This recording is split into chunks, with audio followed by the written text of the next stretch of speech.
of the United States, its electrical power grid, gas lines, and waterworks.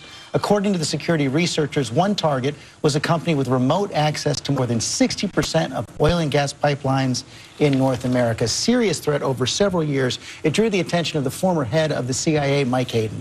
You can follow the advice my dad gave me when I came home at 9 years of age after losing a fight, in which he said, quit whining, act like a man, and defend yourself. There are lots of ways we can make this relationship less comfortable to them. If this is important, and I think you and I agree that it is, then you've got to start taking some actions. And Congressman Rogers, you're the chairman of the House Intelligence Committee. You say this is a war we're losing. We are losing. And 141 targets pales in comparison. That's probably every day. We get hit every single day by a whole series of levels of types of attacks. Everything from criminals trying to get into your bank account or steal your identity to nation states like China who are investing billions, hiring thousands. You believe the Chinese government, the Chinese military is behind this? Beyond a shadow of a doubt. They use their military and intelligence structure to steal intellectual property from American businesses and European businesses and Asian businesses, repurpose it, and then compete in the international market against the United States. It is unprecedented. This has never happened in the history of the world where one nation steals the intellectual property to repurpose it to illegally compete against a country. And I'll tell you, it is as bad as I've ever seen it, and exponentially getting worse. Why? There's no consequence for it. And the Times report, which quoted this Mandiant group, traced this latest outbreak of cyber warfare to this building in Shanghai, a 12-story building. I mean, they traced it to the doorstep, building 61398, you know, out of a spy novel, but that is a building and a unit owned by the PLA. And George, one of the things we've seen is that companies have been unwilling to talk about this, even though they've been getting hit every day. That is changing now. It is. They're dealing with a very difficult, frankly, a gangster regime in China right now, and no one wants to make them unhappy. But George, last June, David Sanger in the New York Times ran a story.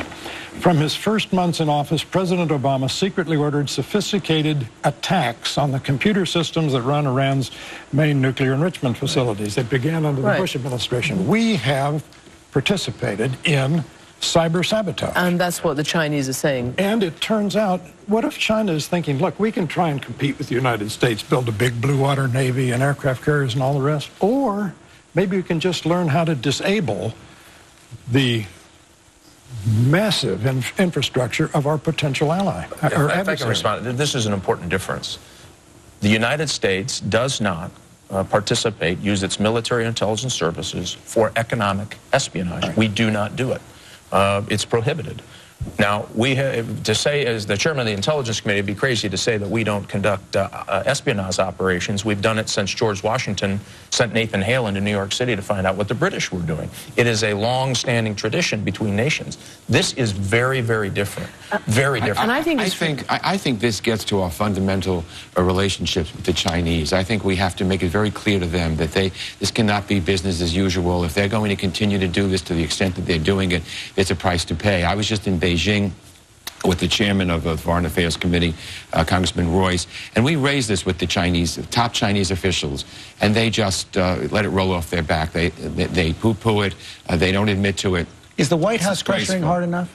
Well, I think they can always do it more. I think they are doing it hard enough. I think they're making it clear. But I think it's got to be a fundamental stand that we need to take with the Chinese. It can't be business as usual and everything else if they're going to continue to do this. So what is the way to fight back? Is it sanctions? Is it some kind of trade? Yes, and yes. I argue you need to start indicting bad actors. You need to start impacting individuals' ability who are participating in this activity in China to get visas, their family to get visas. It needs to be a direct bilateral discussion, point 1, 2, and 3. It's that serious.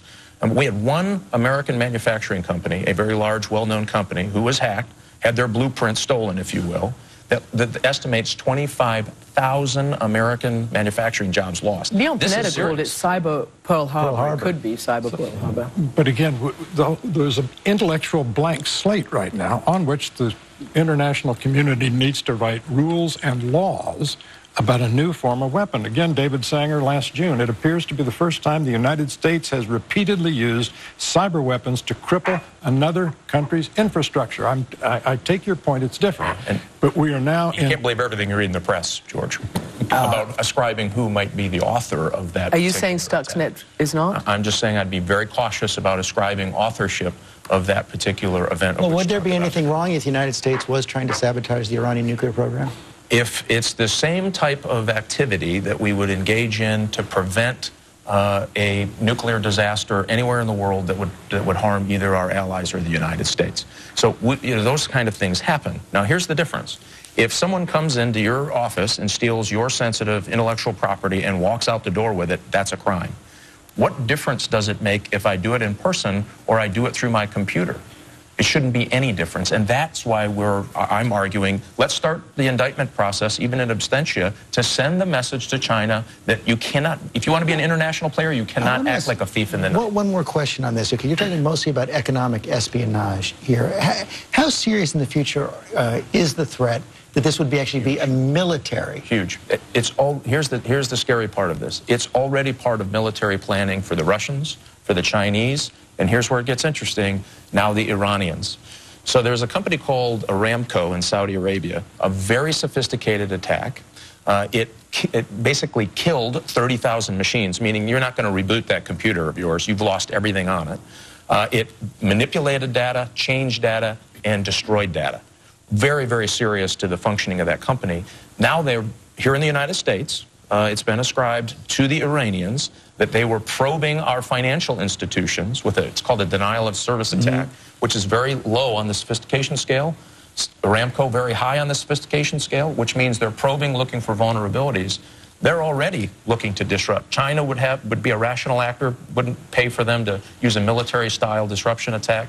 Same with the Russians. But you can't say that to the Iranians. Can there be a regime of deterrence here, just as we've deterred with conventional forces, deterred with nuclear forces? Can we have deterrence with cyber war? You can, except if you're going to go punch your neighbor in the nose, best to hit the weight room for a couple of months.